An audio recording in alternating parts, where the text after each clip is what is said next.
Meanwhile, for Real Madrid, you know, they've had such a poor season. We've talked about them domestically. They're 100 points off Barca at the top of the table.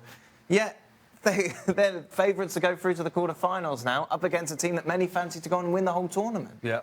Well, you've got to say they rode the luck, because they were, for huge parts of the game, outplayed. And the goals that they got, the penalty, I think it's a penalty, but there's plenty of referees wouldn't have given it. The second goal, you know, Marcelo gets a free kick away up in the PSG end of the field when his own end of the field when he shouldn't have done. Ronaldo should have had a free kick against him on the edge of the box, and then he gets it deflected off both his knees, I think, and they go 2-1 up. And then the same with Marcelo, it's a deflection. So, you know, they rode the luck, but at the end of the day, they stuck at it, and I suppose for that, they deserved it. I would say that about Real Madrid, that there are a couple of things that really stuck out for me. The substitutions, and we just mentioned the substitutions that Unai Emery made, about the substitutions by Zinedine Zidane. Yeah. Where he sees that the game is getting away from him, it's not working with what they have on the field, and he takes out some players that you think should still be on the field. Casemiro out, he makes offensive substitutions. He puts in Asensio, he puts in Lucas Vázquez. He says, you know what, we're going to attack you. We're going to test to see if you can track our guys, if you can keep up with us. And that changed the game for Real Madrid. And so in that span of 10 minutes where Real Madrid got a little bit better in the second half, those decisions by Zinedine Zidane, who we have questioned in terms of his decision-making, in-game decision-making, those changes work for Zinedine Zidane, and they work for Real Madrid. And now, Real Madrid, they have planted a seed of doubt in PSG that did not exist coming into this game. PSG and Neymar were saying, we can't wait to play Real Madrid. Yep. Well, now you've played Real Madrid. Now you've lost. Now good luck. 2-0's not insurmountable, is it? No. 2-0 takes them through. Well, it sounds simplistic. Yeah. But this Real Madrid team can't keep a clean sheet. They can't keep a clean sheet.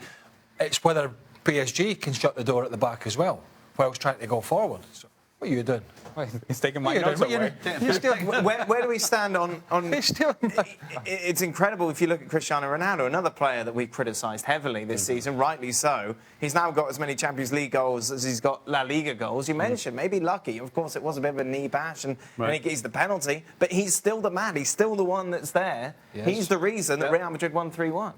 Yeah, you can't question that at all. You know, as much as you could criticise him for some of the so-called strikes he had early in the game, he stuck at it and he rode his luck. Again, though, if I'm Ronaldo and I look at the team sheet and there's no Thiago Silva at the back, I think I'm a lot happier than the young kid in Pembe coming in. So, again, we're back to Unai Emery.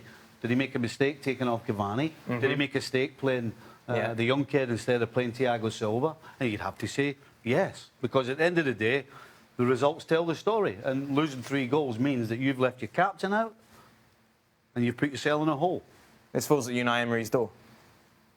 Of course it does. And it will continue to fall in his door if, indeed, in the second leg, the Real Madrid goes on and advances. Let's not forget that we came into this series thinking, okay, it's either Zinedine Zidane or Unai Emery that is losing a job. But they're not staying with their teams if they don't advance. So whoever loses is out. Unai Emery comes on the heels of what was a majestic, historic collapse against Barcelona last season. Sure. And nobody's forgotten that. We haven't, he hasn't, nobody in Paris has. And so therefore, you come into this as a favorite because they were favorites, because Real Madrid hasn't been playing well. And now you go up 1-0 and still are unable to see the game through.